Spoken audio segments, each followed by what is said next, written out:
Everybody. This is Dr. Geeta Hegde, Dean School of Business, UPES. Welcome to the UPES Web Talk series. Today's topic is economy and employment post-COVID. UPES, a university with purpose, focuses on developing professional talent to take on the challenges of the future. We offer our students a personalized learning environment which provides room for flexibility and scope for continuing mentoring. The university offers unique and specialized undergraduate and postgraduate programs across School of Business, School of Engineering, School of Computer Science, School of Design, School of Law, School of Health Sciences, and newly added School of Modern Media and School of Smart Agriculture. School of Business UPES is a pioneer in offering domain specialized undergraduate programs and postgraduate programs. With more than 100 world class subject matter experts as faculty, we are consistently ranked among the top few business schools in the country. In today's global business landscape, this is the new normal, as we can already see what is happening in today's scenario. Every shift brings reaction that filter down to the workplace. To thrive in this ever evolving reality, the world needs business leaders who are flexible, adaptable, and ready to compete with the uncertain future. At School of Business UPES, we have embraced this challenge in the way we teach, share knowledge, and conduct research. Our core endeavor is to provide transformative education, to groom the next generation of leaders, and to cultivate a strong research culture relevant to the needs of academia, business, and society. Among our faculty, we are proud and fortunate to have educators who excel in both research, specialized learning methodology, and they remain committed to providing students with top-rate business education. Employers are consistently impressed by the quality of students nurtured by the school.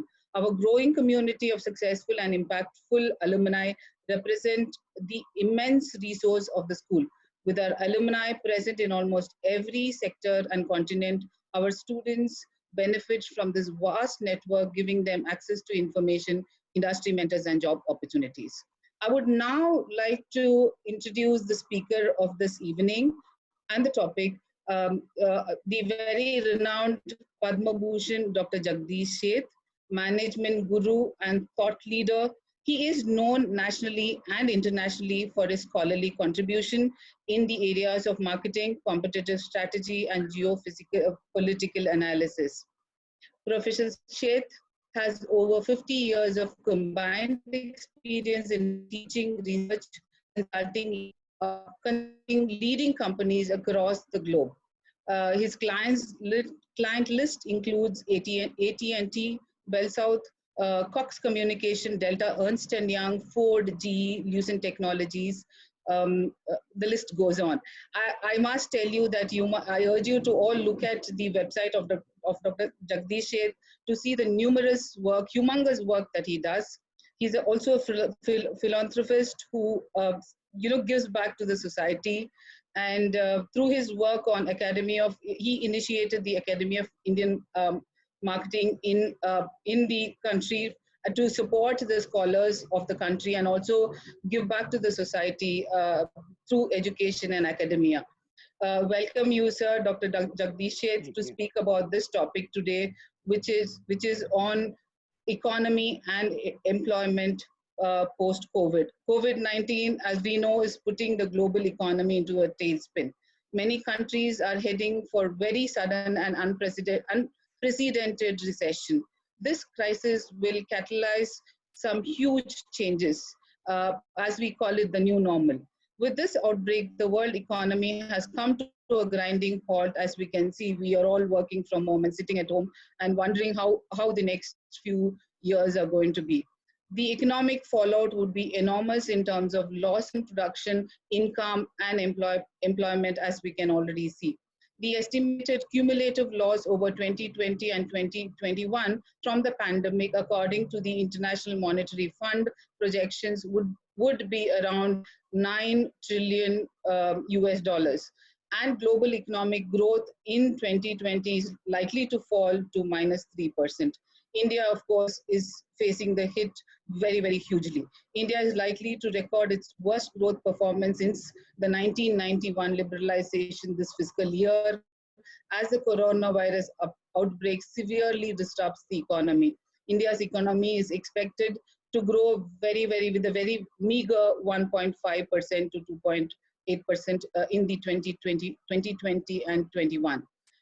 Will the infusion of funds which most of the countries are talking about and doing help the economy, and how? How do we convert, as our Prime Minister said, the crisis into opportunity? Is it easier said than done? With the renowned Dr. Sheth being here and giving his insights, we will be able to answer many of these questions. Dr. Sheth will give us insight on the primary concern which is the primary concern across the globe through the lasting pandemic, that is economy and employment in the following few years. Dr. Sheth, over to you, sir. Thank you, Geeta. It's nice to see you. I used to meet you in Bangalore, and now you're in the north someplace. But good to see you again. And thanks for inviting me. Thank you, sir. I think that the topic, of course, is timely, and everybody talks about it. We all have different perspectives, and my perspective is that the crisis is real. It's not only pandemic itself, but the lockdown activities and the, basically we staying at home for us, for example, not as severe as in India, I think has come the economy to a grinding halt much sooner than we all expected, both in terms of supply as well as in terms of demand, and especially the demand. But it will recover also not as fast as we think. India will recover faster than other nations, and I'll talk about why. And then we'll talk about how India will reposition as a globally integrated economy much sooner now than ever before. It'll be needing that, and then the job opportunities that will come about in India primarily. That's the flow I'm thinking about, okay? And I just wanted to make sure that my accent is okay in India. I still have an Indian accent, but it's neither here nor there. As you know, Geeta, I have been in the America for about 58 years now. I came in 1961 as a foreign student to do my MBA. I got turned on by psychology, so I went into behavioral sciences, what we call behavioral economics now in many ways. And I went into marketing as opposed to leadership, primarily because it's customer facing, and it was by accident, but I really enjoy being in the customer facing side. Yes, sir, your book talks about that, the accidental scholar. Exactly. Yes. Precisely. Yes, sir. So, and it's so nice to give back to the country. I have always believed that giving back while you are alive is more joyful than after you are dead anyhow. And giving back should not be at the end of the career. It should be while you are starting your career. Since we have lots of young listeners out there, I really strongly want to emphasize that think about giving back now, especially in this crisis time. How can you serve the society and the family more so than thinking about yourself, even though it is very important. So I'll give that message at the end, above and beyond primarily the presentation. So let's go ahead with the presentation first for about 20 minutes or so, and then Q&A. I think questions and answers will be more important and interesting. So here is the first slide, which is the title slide, Economy and Employment Post-COVID. Next slide, please. COVID-19 will have much greater short-term impact on the Indian economy compared to the 2008 financial crisis. And here are the reasons. Nation took a stand, very rightly, national lockdown. So there are no regional differences in the way the economy has come down.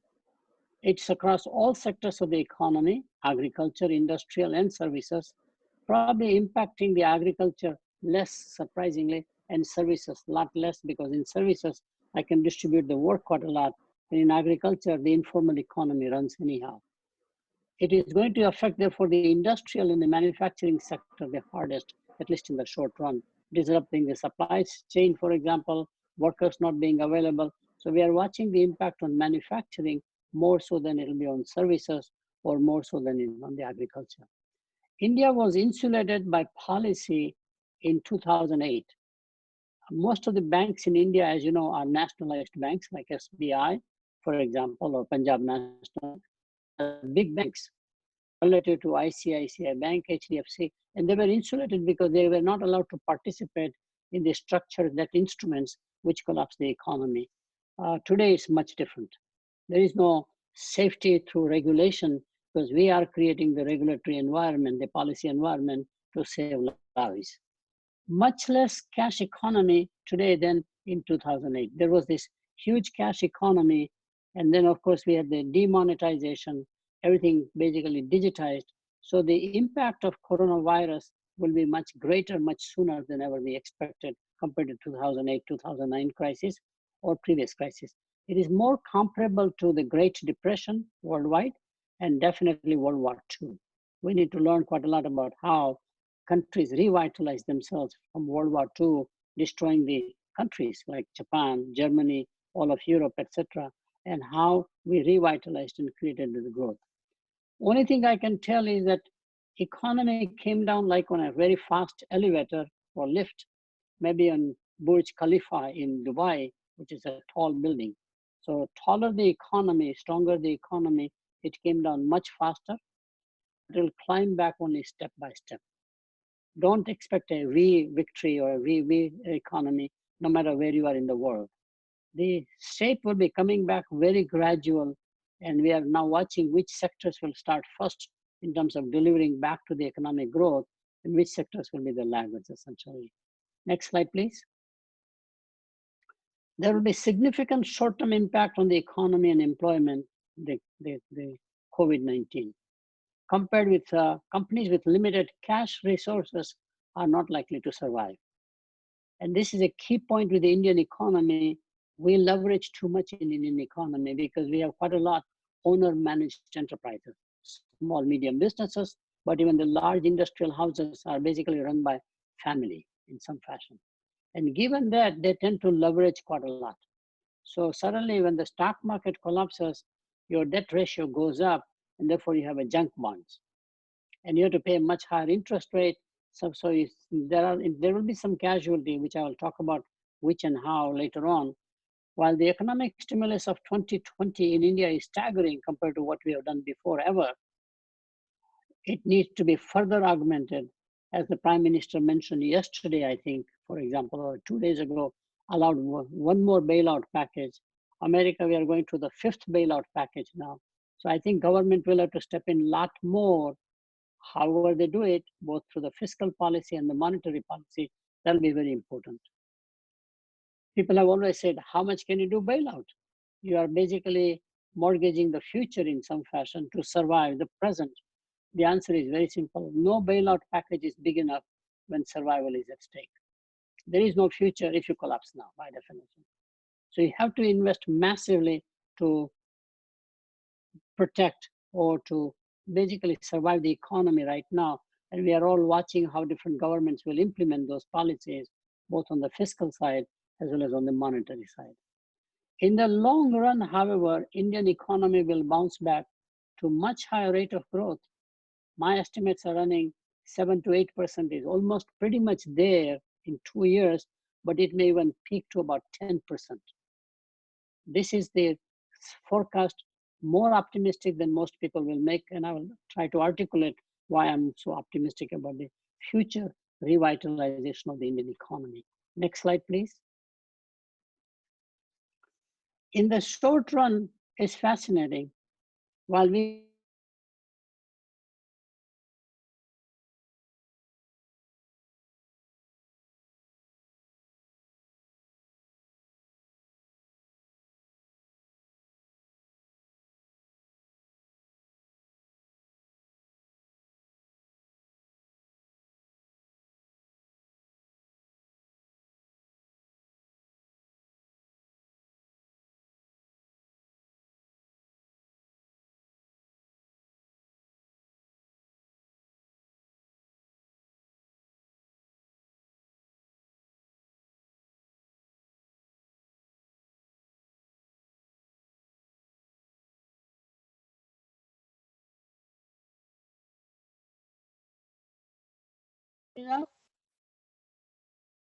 So in the short run, the impact will be very much like there will be a huge demand for some services and not enough demand for other services. So for example, we have a surplus about the travel industry.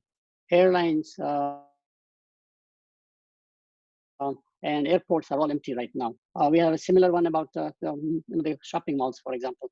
I think that's very important to figure out that some of the industries will have a huge impact. Hospitality industry, I'm told, is running at about 92% emptiness. 10% capacity is only used. It's a heavy asset industry. This is true for concerts and sports events also at the same time. So here are some examples.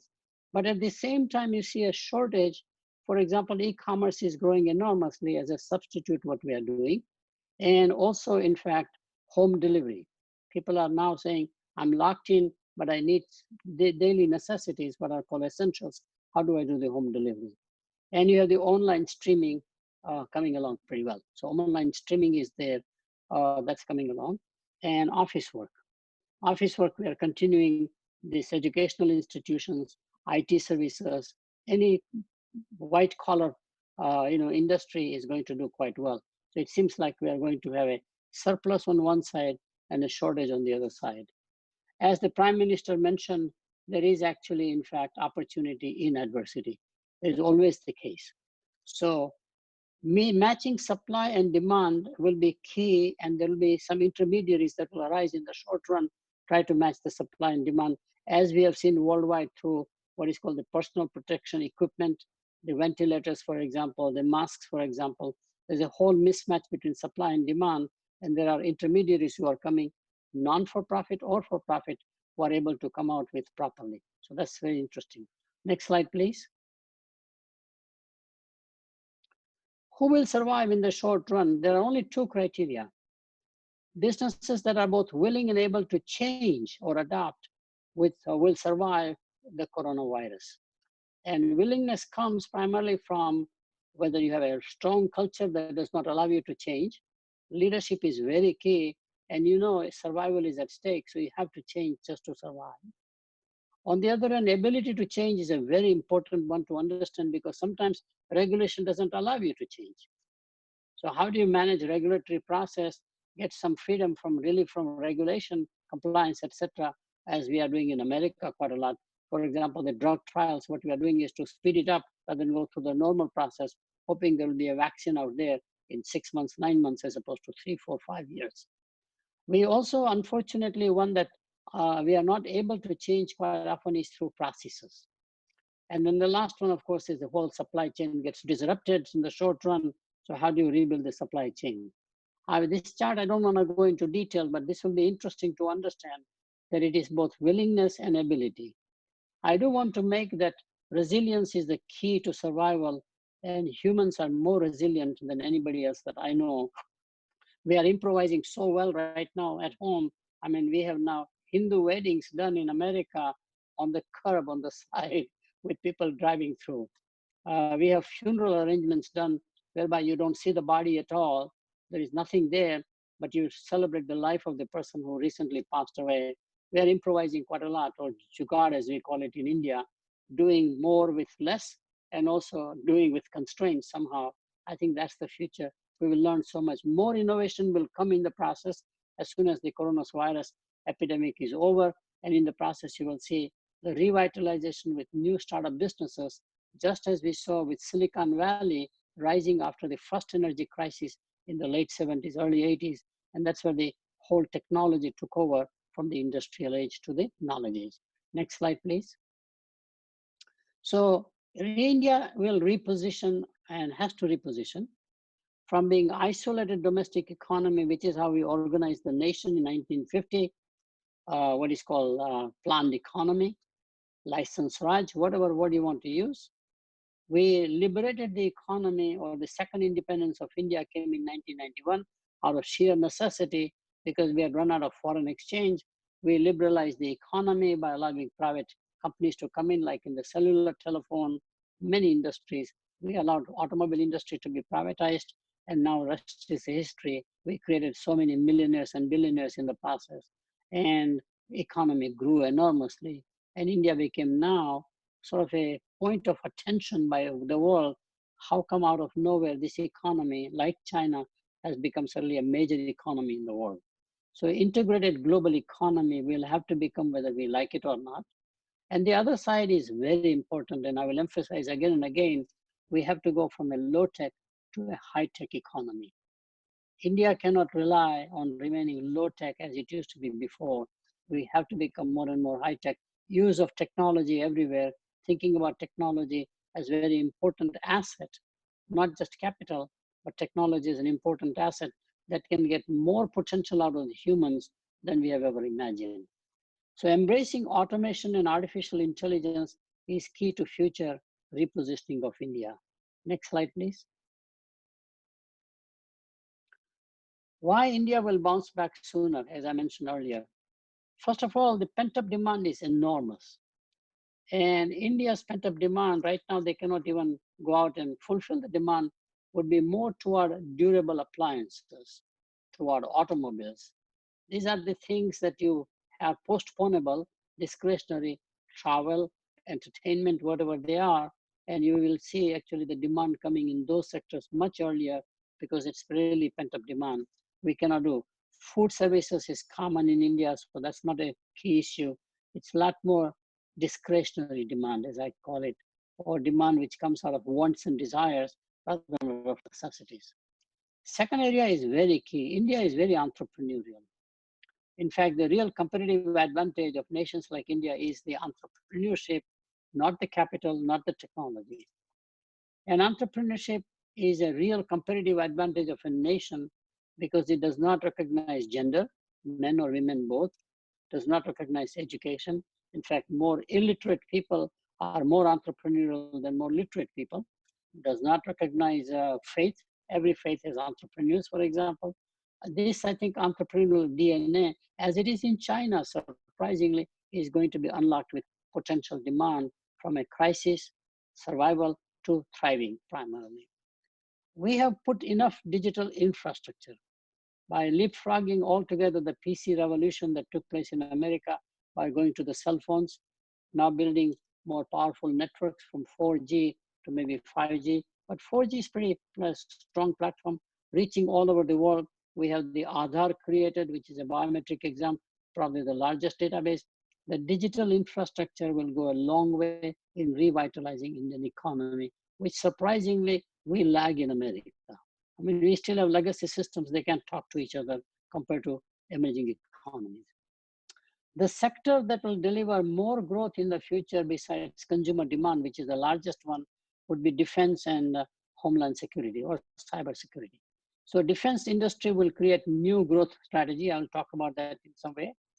It will definitely attract foreign direct investment, probably more toward what is called the private-public partnership. And this will be primarily for large-scale public infrastructure, like building seaports, building airports in smaller towns, building roads, railways. Of course, we are investing massively. The world will come to India while the demand will rise faster in India just to de-risk from China. Every company which has been foreign company doing business in China says, I cannot depend on one nation and put all my eggs in one basket. I need to distribute my distribution of manufacturing. So they're going to Vietnam, for example, Indonesia to some extent, but India is a major opportunity and they will invest here so that you have a distributed supply chain to provide to the world, or more localized. What I call think global, but make local will be the strategy, in which case India will become a major destination for investment by foreign companies to de-risk themselves.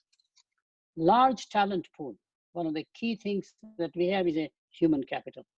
Very large numbers are there. I mean, today, if you go into the IT services or even professional services like legal and accounting, the numbers are staggering compared to the world population.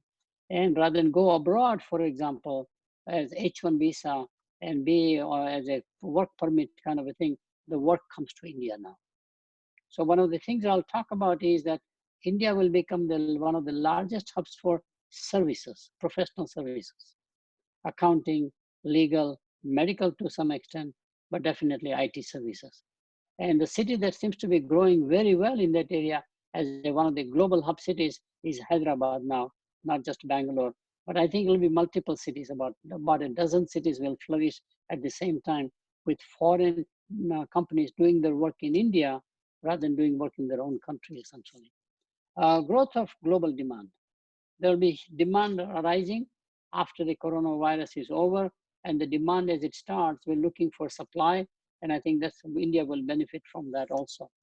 And the last one and very important one, I think we have ignored, India still has a large informal economy. Informal economy has a lot more survivability. People don't realize. Think about informal economy has been always there. They have seen the 1918 pandemic, which destroyed Europe. 500 million people got affected. 50 million died. Informal economy continued. World War II, Great Depression, even 2008, 2009, the non-formal banking, so the shadow banking as it is called, was continuing at the same time. I think informal economy, surprisingly, is a good strength for revitalization. Next slide, please. So I will not go into details of each of the points. I would rather pick up questions and answers.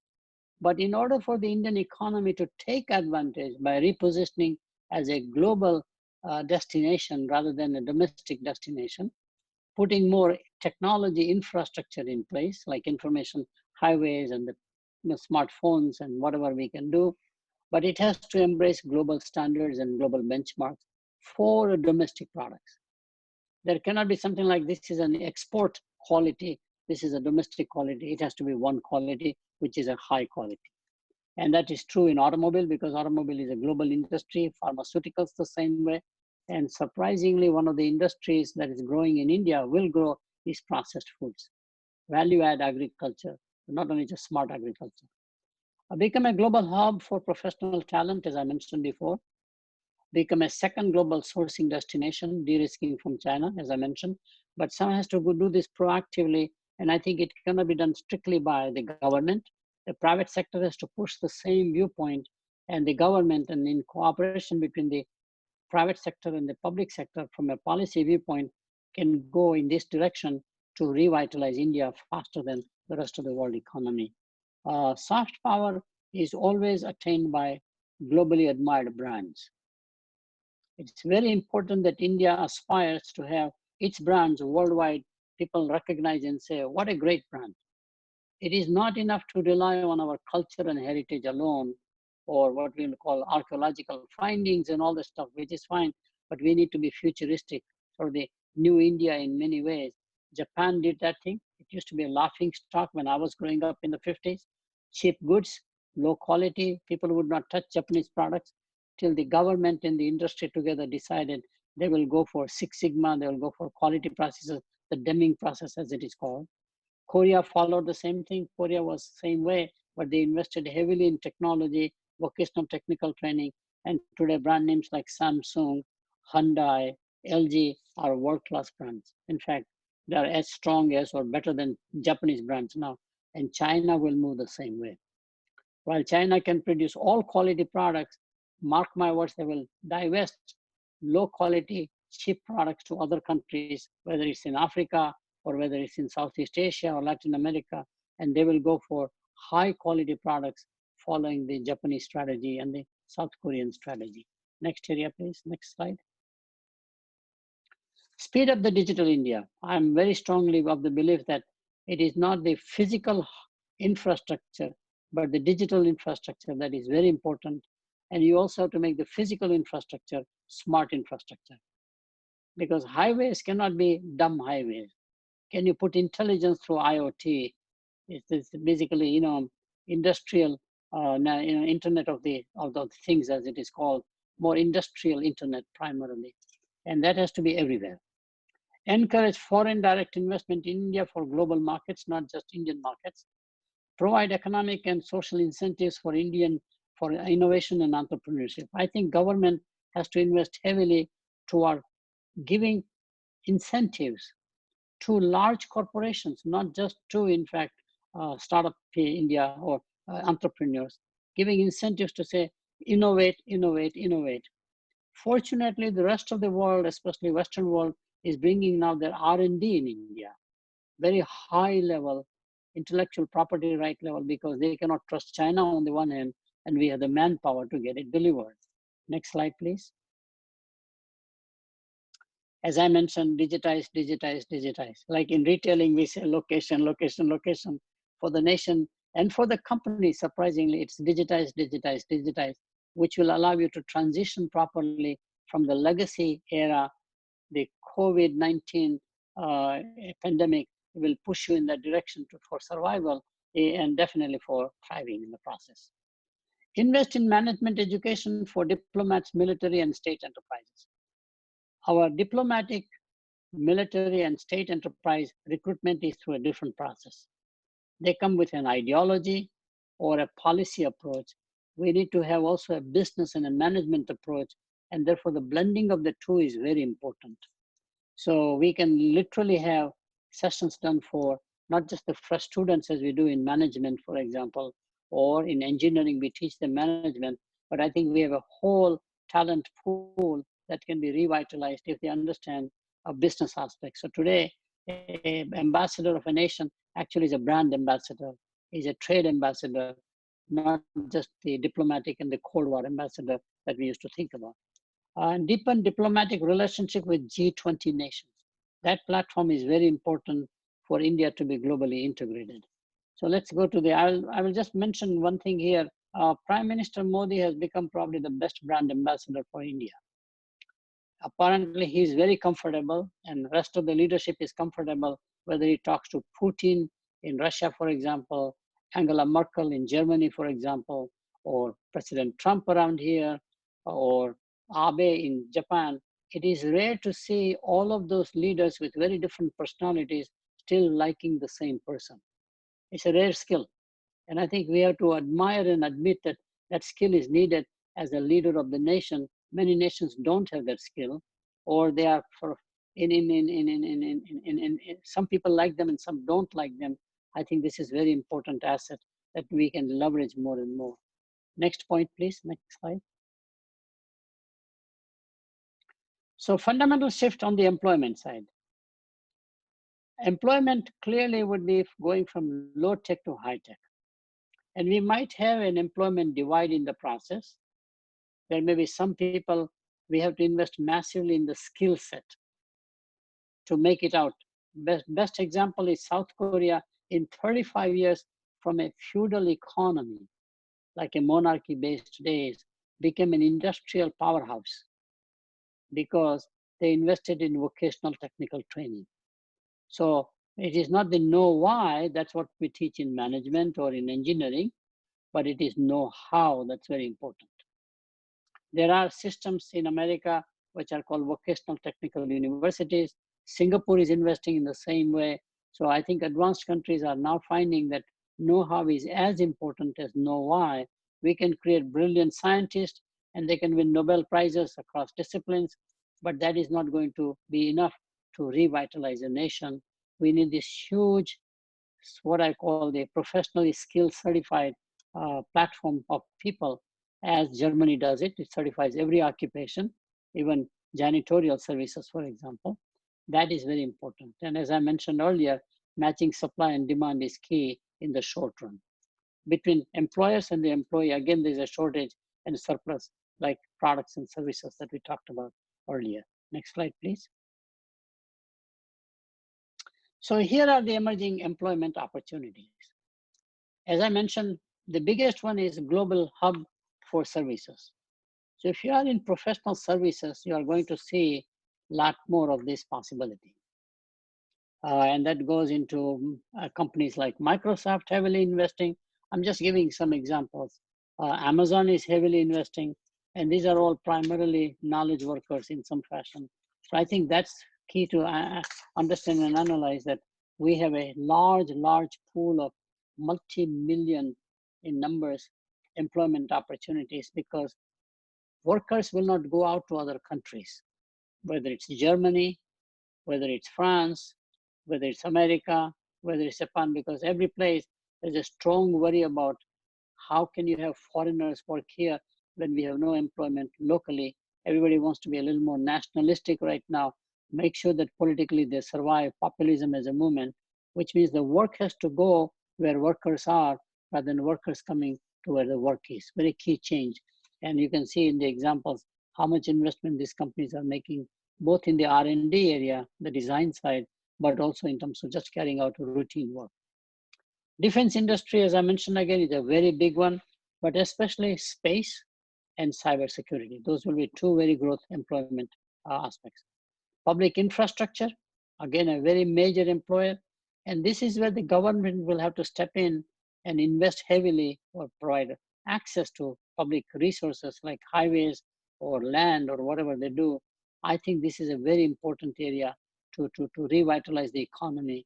It goes back to, in economics, John Maynard Keynes, after Great Depression, strongly recommended you do deficit financing, but let the people be employed by doing work like building roads, for example, building dams, whatever it is, all public infrastructure.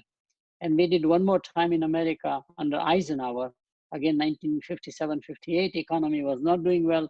And he, even though he was a Republican, believed in what is called the Keynesian economics, deficit finance. That's okay. Next one is foreign multinationals. There will be large employment opportunities because in many cases, they dominate the Indian market. For example, LG Industries, Hyundai, or Samsung, as we mentioned. So there are similarly German companies working in India, more in the industrial side. So watch the employment opportunities in large multinational corporations doing business in India. And I've given some examples, automobiles, appliances, cell phones. Public sector enterprises, that's very key. Public sector enterprises such as LIC, ONGC, SBI, and they're all now finding that they need students outside of the typical IAS examinations or civil service examinations. They would like to have modern, contemporary people who come from the typical education sector, such as the IITs, BITS Pilani, University of Petroleum, for example, and energy studies, whatever they are, there's a huge need in public sector, which is still a very large component of the US economy. I don't know the exact percentage, but my estimate would run, it is still today 35 to 40% of the total economy and a large employer. And they would like to upgrade their talent from low tech to high tech. And of course, Startup India is another opportunity. We have the fintech in place. E-commerce is already there. Health tech is coming in a big way now all over the world because of the crisis right now. And edutech is happening. More and more we will learn how to do education by distance learning, as we used to call in the old days. Now it is done with a new technology like the one that we are doing right now. Processed foods and beverages. In consumer markets, the young generation has not learned the art of cooking, cleaning, and childcare or homemaking, because both young men and women would like to work and have a careers. So there's more outsourcing of prepared foods or processed foods. And those are either made at home in terms of processed foods, just consuming it, or actually provided as a raw material, semi-processed to the restaurant, who then make the final meal. But processed foods is very important industry arising in India out of nowhere. We already seen the success of potato chips and snacks. Haldiram is a major brand now, but there are many good brands. And nice thing about this industry is that it's very local. Street food. Everybody has a recipe, and one can create a big business out of those recipes. Either family secrets or the small street food vendors, if you make them into more modern way of manufacturing and scaling up, there's a huge potential. So I really believe that very mundane products will also get invited by entrepreneurs will be invited there, or they will find out and make big business, as we do with the IT industry primarily, or using the internet. And the last area for growth for employment is that the non-profit sector, or non-NGOs as they're called also, and NGOs are also going to be very important. That's going to grow in India in a big way. And if you are not interested in sort of a making money-making enterprises, both government and non-government, there is a third leg of opportunity, which is really non-profit organizations. And they can have not just volunteers, but professional staff which says you are serving the society primarily as your mission as opposed to livelihood alone. So let me conclude the presentation and then pick up questions and answers. Next slide, please. Impact of COVID-19 on economy and employment will be massive in the short run. However, there will be significant worldwide growth post-COVID as nations restart and rebuild their economies. India will have more rapid growth than most other countries as it embraces technology. Very important point, it has to embrace technology, high tech, and becomes globally integrated. Those two dimensions are very important for a more rapid growth. It cannot remain traditional and cannot remain the traditional way of making things, reaching people, etc., etc. I mean, the distribution system is so legacy. For example, between a producer and an end consumer, there are 9 middlemen. You don't need 9 middlemen. Each one puts their capital inside, which means capital is not working because inventory is sitting there. Each one has warehouses, etc. And the margins get diluted between 9 middlemen, and each one fights for their own share, as opposed to reducing the whole distribution system to 1 step or a 2 step. Either going directly to big bazaar like retailers, for example, or a Walmart, or whoever they are, because they basically says that I can have a supplier come to my market exchange. Flipkart does it, for example, and then I send it to the end consumer. We have to make distribution system, not just physical, but also from a business viewpoint, as a business case, to be much more technological savvy and reduce the number of steps involved. So that will be important. India will have more rapid growth because if it embraces the technology, as I mentioned, and I'm very convinced it's going to happen. The last slide, please. Future of employment will be in the high-tech and know-how industries. Know-how is primarily 10+2, or what we call high school and 2-year vocational technical training.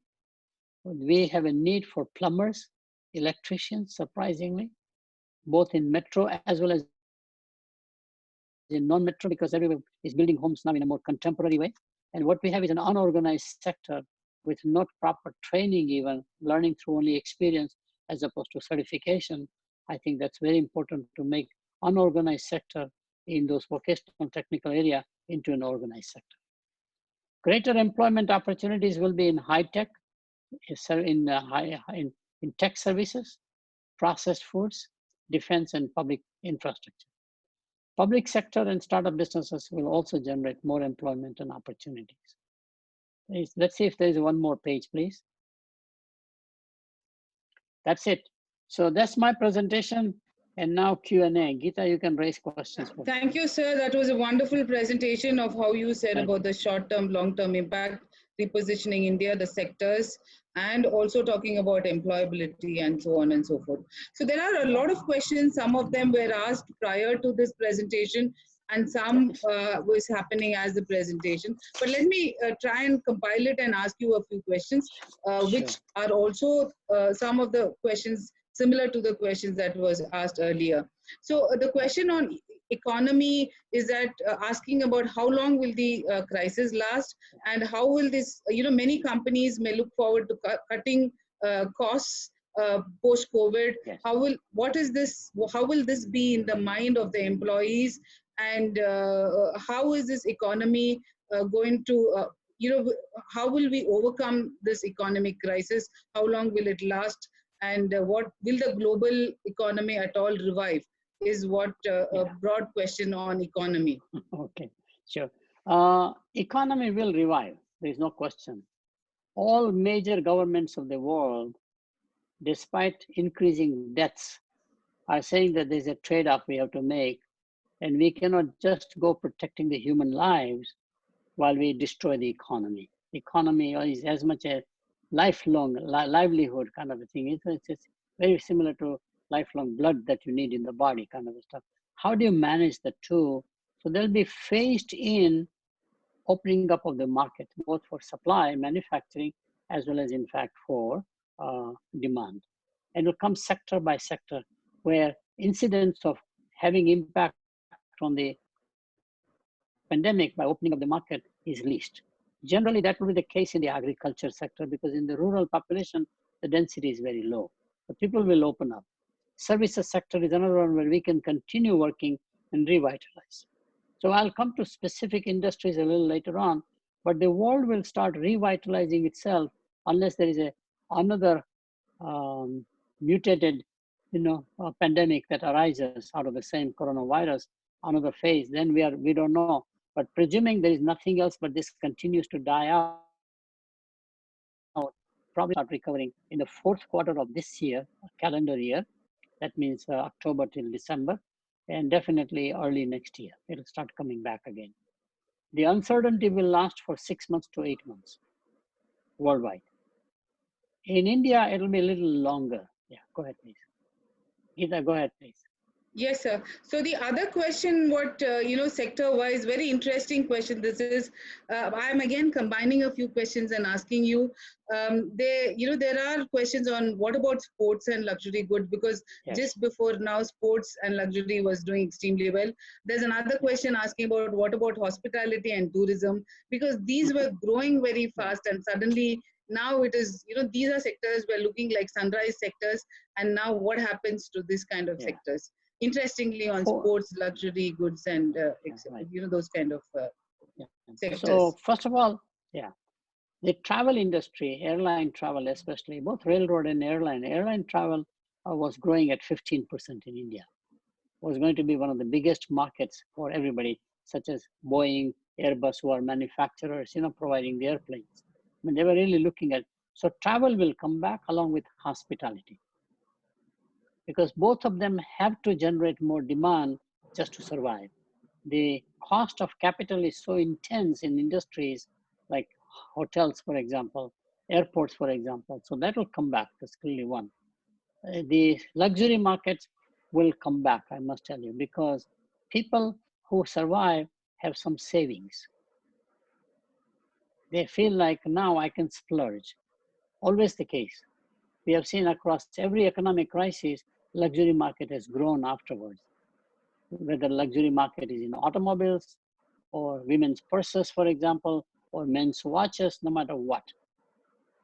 It always comes back after an economic crisis of some sort. So we clearly see luxury market growing. Question is, what products will be blessed in luxury market would be very different. Or what services will be blessed. There are luxury services also, not just products. So that's clearly we think is going to come about. And what was the third product category that was mentioned? The sports. Yes. Yes. I think that's very interesting. We already see a live experiment going on right now in South Korea. South Korea is very crazy about sports, like India is about sports. And therefore, South Korea now has baseball, which is the key game there, like we have here, already starting doing it. People come without crowds. There are no crowds. People are playing. In fact, South Korean population in America, as well as non-South Korean population, watch that like we watch cricket tournaments, for example, late at night after 12 midnight, they keep awake.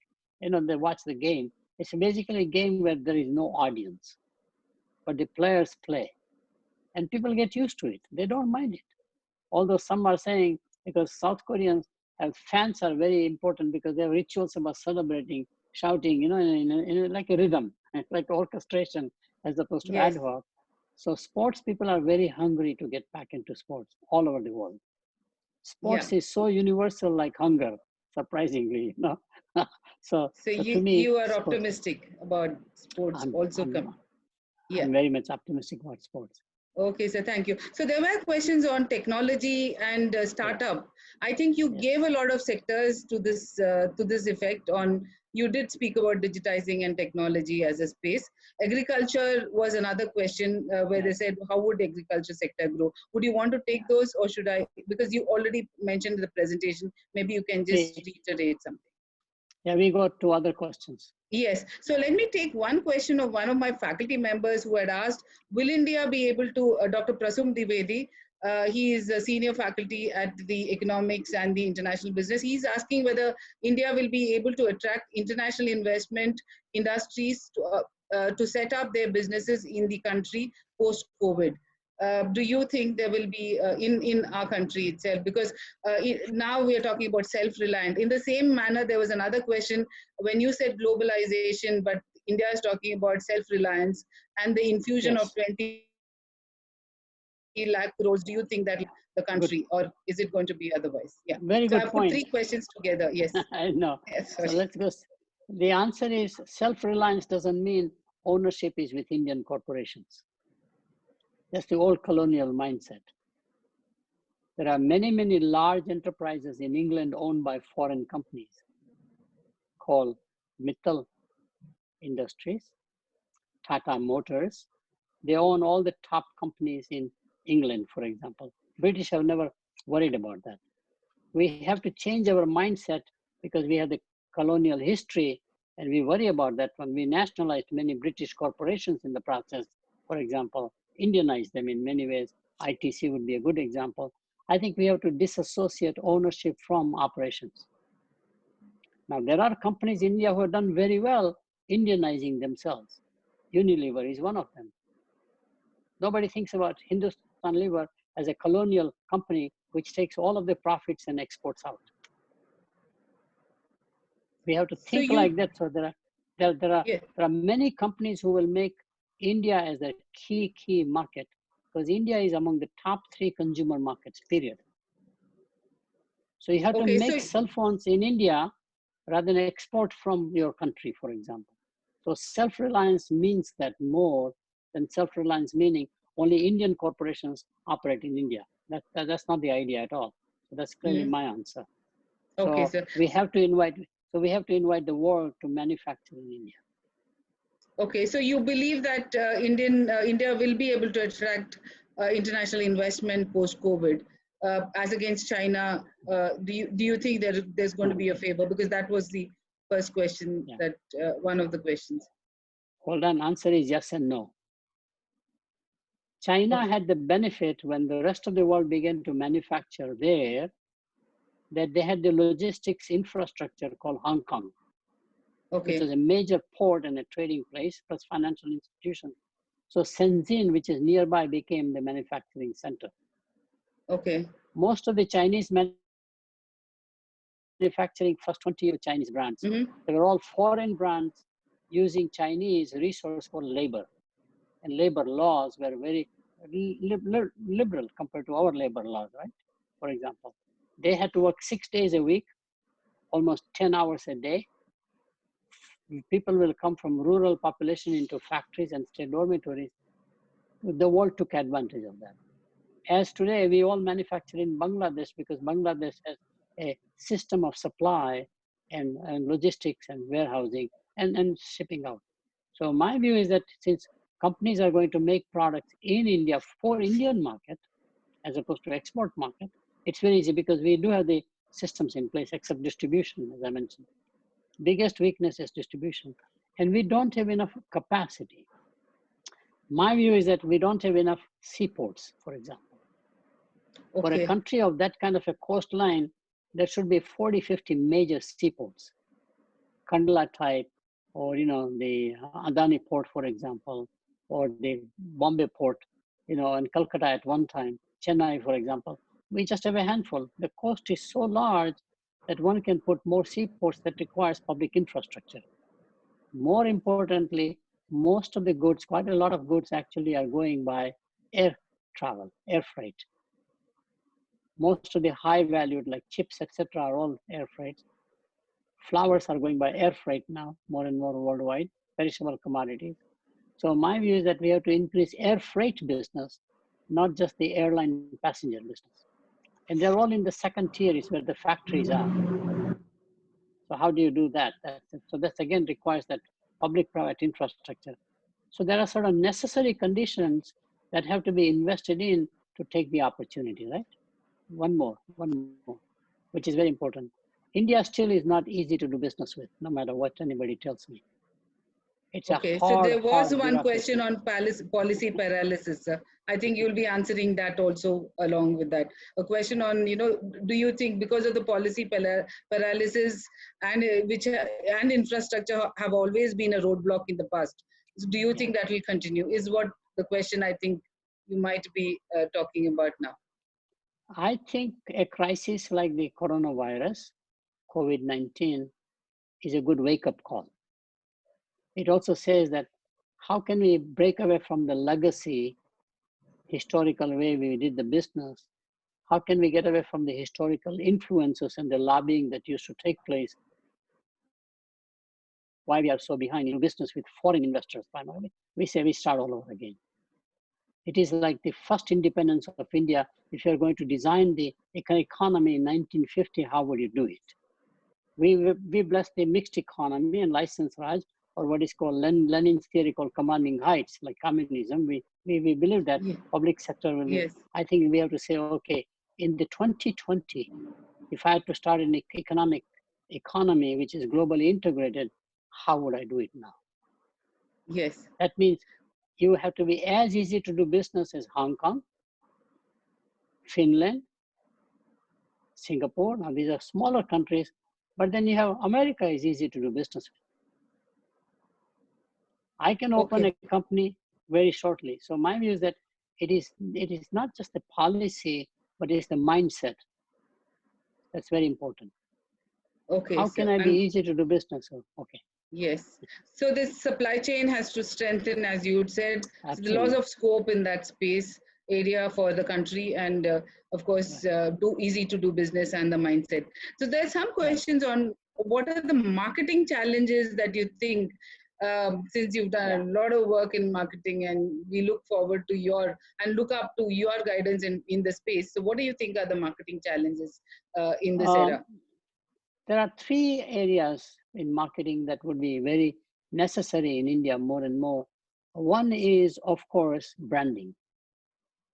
Because the end consumer, the next generation now wants, an even older consumer, branded products even for daily necessities like atta, rice, wheat, whatever they buy. They don't trust the unorganized sector as much as they used to trust at one time. From adultery, for example, adulteration, also from quality problems, mixing things, etc. So they want a branded product. So branding of unorganized. In India, more than 60% of the consumption is unbranded products in consumer markets. How do you make it branded is a very simple strategy of making money in India. How can I take a street food which is not sanitized properly? How can I package it and scale it up? As I mentioned in snacks, potato chips are everywhere in India now. Used to be homemade by somebody who sold it to you, like a vendor, right? So clearly packaging branding is very one area. Second area to manage is to make the distribution more efficient. Okay.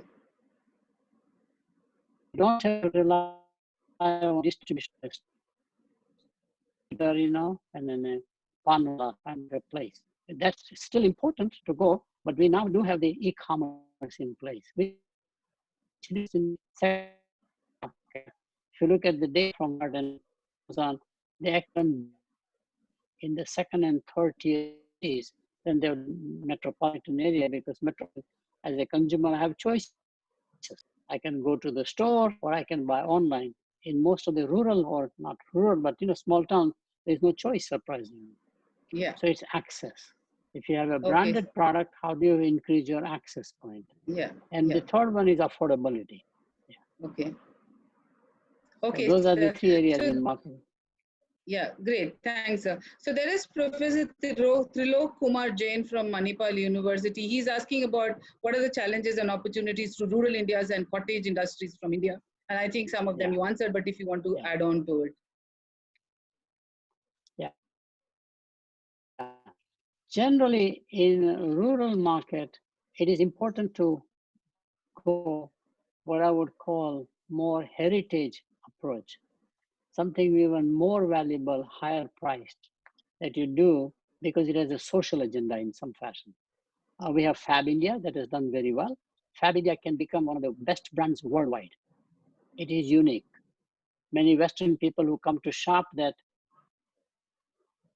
and then bring it over here, I'm talking about non-Indians, rave about it because the design, the comfort, etc. is built into that one. So something like a Fab India or Lijjat Papad, which is a Gujarati thing where women do all the, papad at home. Great papad, it is a global brand. Pickles is a global brand. So my view is that in many rural population, It's Jaipur rugs all over. 40,000 artisans work. Mr. Chaudhary created that company, and it's very interesting to watch how lower income, lower educated people are given great livelihood, and they make the products and sell it all over the world. So my view is that we have a digitally heritage approach to say handmade is better than machine made. And that goes back to one key thing I found. Anything we did as a necessity, when we give it up, always comes back as a hobby business. Okay. So Painting, there are a couple of questions on the, gardening, meals, yeah, etc. yeah, go ahead, sir. Sorry. No, Right. that's it. So, yeah. So there are a couple of questions on. See, you, as the university very smoothly moved from face-to-face teaching to online teaching, where we could do most of the teaching online. And there are a couple of questions by students about how do you think online education could help the students, and is it going to be 100% uh, as good as face-to-face? Because we did at University of UPES, we conducted even exams very seamlessly and smoothly to nearly 3,000 odd students, graduating students. But this is one question on how online education is helping the students. Second, there is one question on student. A student is asking that, do you think that it is a good time for a student to graduate in management education now? Because what will happen 2 years from now? Do you think there will be employability, and how do you think the situation will be, because they are feeling a little unsure and a little tensed about the education now? How much will the education help in terms of employability, especially the management education in the coming few years, both online and the management Yeah. education? I think generally when there is an economic downturn or a recession, quite often young people have said, let me now do my graduate education, continue my education from undergraduate to graduate. So from engineering to management or law or whatever you want to do primarily. Whether it should be management or something else, I'm not so sure. For example, that's a typical pattern we have think because of the old legacy of IIT, IIM's typical pattern that we did, and they've done very well. I think today it's even better to say I go deeper into my engineering disciplines. Can I do a master's degree in engineering, for example, 2 years out? Can I do a combined engineering and management, for example? It's much more creative approach because the straight management degree may not be necessarily the future in India as it is not the future in America. MBA has run its course primarily. More specialized programs will come in management, which are like the old MS programs. For example, one of the most successful programs in America in the schools of business has been MS in business analytics, not MBA. And those graduates have enough demand in the market. They are actually hired. It's a one-year program. We have a 1 year. Some have University of Texas Austin as one of the largest ones. And all the graduates, or Georgia Tech has one, surprisingly are immediately placed. It has nothing to do with management. It has to do with the skill, know-how. Okay, And okay, even at that master's degree, they have to learn coding, which we look down because coding is supposed to be for people who are lower educated people, etc. It's a mundane work, right? But that's how you have to learn. Second, the other question, what was the other question? I'm sorry, I wanted to the answer online the, education. So online education, how yeah, do you think it is helping the students? And do you think yeah, it's sure. good to move from, yeah, Basically, yes, sir, go ahead. yeah. How do you look at So here the is what's experiential happening. learning? What was, yeah, what was peripheral is becoming core, which was online supplemental materials, like videos, content will be all on Canvas or Blackboard, whatever we use to teach, and we do physical teaching. We even did the flipping of the class, which means the lecture was already videotaped, but in the class we did the discussion, right? Still anchored to brick and mortar. More and more, it'll be primarily online, supplemented by physical get-togethers. Whether those physical get-togethers are on the campus or distributed, we don't know. So for example, in our executive MBA for the senior managers, they're all from the same city usually, weekend program, rather than travel from all over the world. What we have done is very simple. We created teams by the location in which they live. And they get together at each family house. At the end of the program, the family members know each other, children know each other, for example, and they become lifelong friends. So you created a network of socialization and alumni who are very bonded in the process. As we do with residential programs where you are living together for 2 years, but you are by yourself, your parents are not involved, your sisters and brothers are not involved. Here it is whole family. So we will learn that we will have to have physical get-togethers as a supplement to online. Just like Okay. online is a supplement today to physical Yes. get-togethers. Okay, so the blended learning will still Yeah, remain. absolutely. Okay, sir. In So fact, yeah, there's one question on deglobe. Yes, yes, sir. Go ahead. can I, Sorry. can I just Yes, add? sir. We Yes, now sir. have lawsuits filed by our students. Lawsuits are filed by students to simply say they paid the fees for a physical get-together programs. Online is a cheating thing, and therefore we need our money back, okay? So physical, students want physical get-togethers Yes, because they're yes, socializing, that they, yes, especially at the undergraduate level where they're so young, they wanna meet their friends, just like they do in high schools. So you have to have some physical component, but it could be mostly online supplemented by physical. yes. So there's one question on, is this a beginning of deglobalization? I don't know what exactly Yeah. he meant by deglobalization. Do you think that is going to happen?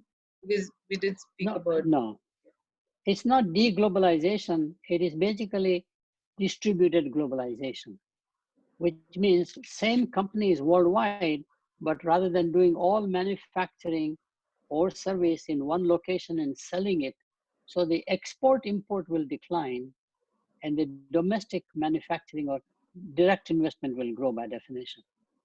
It was happening with the trade wars anyhow. America took a stand that every other country has a surplus with them, about 10 countries they identified, Canada, Mexico, China, Germany, very big surplus with us over time. And this government took a stand, no, you don't export it, you make it. As we did under Reagan administration, which is why the automobile industry from Japan came and invested in America. So balanced trade, wherever trade is necessary, because you cannot do any other place. There's a raw material that you have to make it product there kind of stuff, but most of it will be distributed manufacturing. Think global, make local. thank you, sir. Thank you. I think I'll stop here because we're already exceeded time. Some of the questions are similar, but slightly different. But I thought, let me not take too much of your time. Thank you so much Sure. for giving your insights. Thank you for always being there to help us and give us more knowledge whenever we need. And I request you to keep helping, supporting the community and society at large, which you Awesome. always do. And we hope to see you in person soon. And we hope to continuing the interaction with you. Thank you. We've had we still have a lot of questions coming up, but I think we will, I would stop here and thank you so much for your time. It's always been a pleasure and a very, very insightful discussion with you. And thank you for being there and giving us all these inputs that you did. Thank you. Thank you, sir. Thank you. Thank Yeah. you. Bye-bye. Yeah. All the best, sir. Take care.